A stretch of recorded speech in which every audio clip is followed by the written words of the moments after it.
There's no one higher in our mind. In our culture, there's no one higher than our government. And if the government does it and says it's fine, unless they get caught by some other law that they didn't get changed in time to do what they wanted to do, they're fine.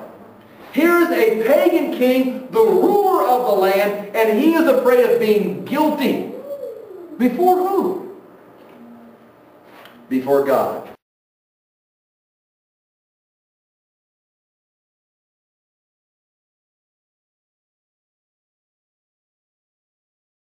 Five things that I think I would need to do, or you would need to do, putting it all together, is we are living in situations where we're tempted to, like Isaac, to go the way of the world for pride, self-preservation, or lust.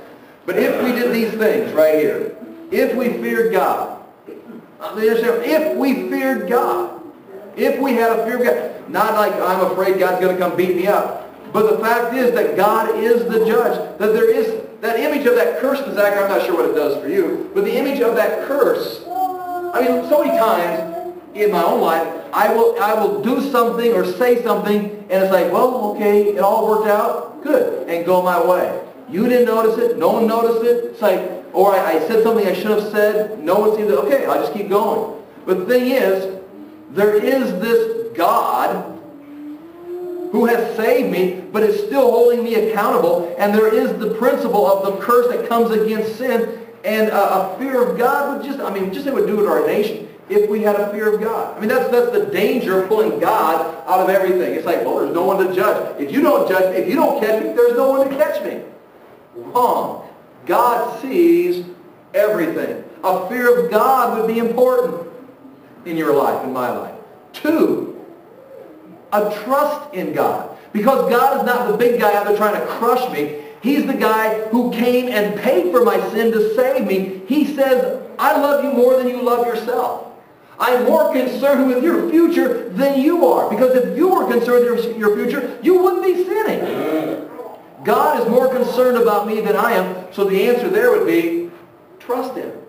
Trust God. Fear God, but He provides the answer, so trust Him. The next, then, humble yourself before God. When your ways, when your thoughts want to rise up, I'm trusting God on this. I'm going to go with God. This is what we see guys like Moses and David and Abraham doing. When go back to Genesis, when Abraham was told, count the stars if you can. It says, your descendants will be as numerous as the stars of the sky and the sand of the sea. And it says, Abraham believed God. He trusted God. He goes, that don't make sense to me.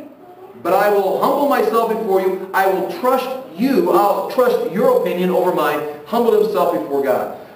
Very important now. Once you fear God, you trust God, you have humbled yourself before God, it is now time, that's what we do here, it is now time to learn about God.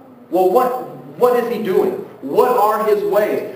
You say, I've humbled myself before God. Well, you should now fill in the blank. What is He doing? What does He want? Learn God's ways. I read to you today, He says, put away these things. Stop doing these things and start living this way. This is learning of God.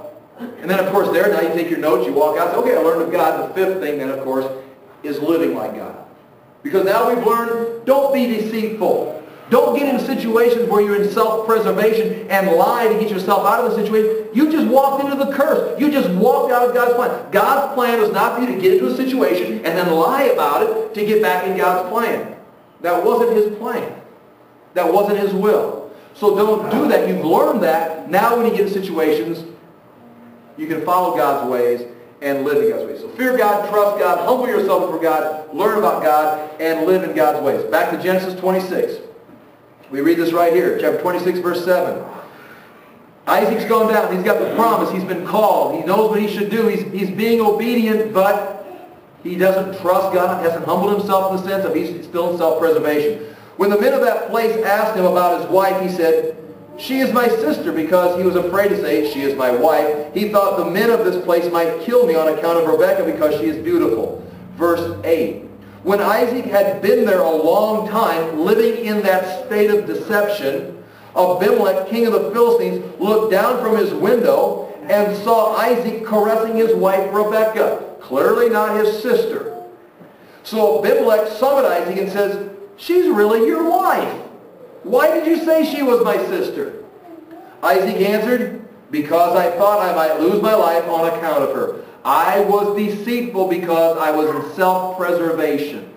And notice right here, then Abimelech said, what is this you have done? One of the men might well have slept with your wife, and you would have brought guilt upon us. Who's he afraid of? Who's Abimelech afraid of? I mean, he's the king.